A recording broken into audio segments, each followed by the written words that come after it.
Good day, ma'am. I am Lara Dagundon, your student nurse for today.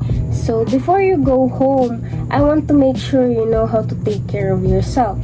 Mag-istorya sa takajot, ma'am, bahin sa imong pag-atiman sa inyong balay para paspas ang inyong pag-recover. Okay ra ba na sa inyong, ma'am? Okay, so naalang ko 10 ka instruction nga imong pwede mabuhat sa inyong balay. Okay? So, first instruction ako is take your medicine before you eat. Inang imuhang tambal sa sugar sa dili pa mukaon para ma-stay sa normal ang imuhang blood sugar. Okay, so second, stay away from salty food. Hindi kayo ang mga parat nga pagkaon, parihaan ng bulad, junk foods, para dili usaka ang ato ang dugo. Okay ba na, ma'am? So third is finish your antibiotics.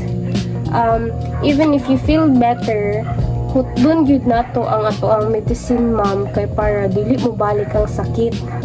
Fourth is always use a walker or cane when you walk.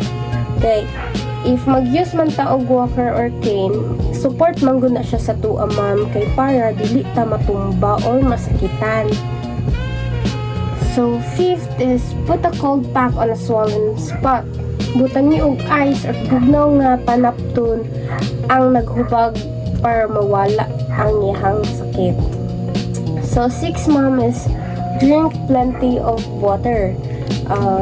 Usually, mga 8 glasses per day na siya, ma'am, para mo inom kita og daghan nga tubig para dili ka ma-dehydrate.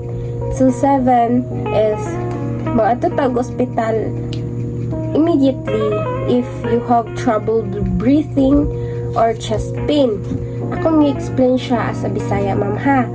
Balik ka sa ospital kung maglisod ka og ginhawa or sakit ang imuhang dughan. So, nanata sa 8. Slowly start walking each day.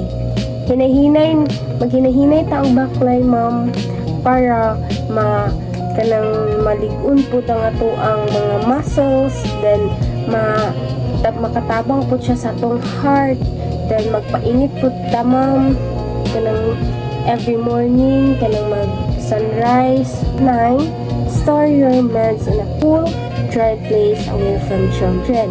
Usually, ma'am, ang mga bata is likot biya kayo na siya. So, nanata sa 10 nga instruction ako, ma'am. So, ang pangka-10 is follow your new meal plan para ang imuhang tiyan o imuhang body is healthy. So, naa ba kay ask sa ako, ma'am?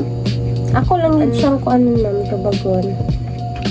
Okay, ma'am. So, mag-ano lang ko, ma'am. Mag-ask ko unsa ang ika-10 nga instruction nga akong nahatag sa imuha. Last, ma'am, ha, sa ika-upat nga instruction na akong nahatag sa imo, ha.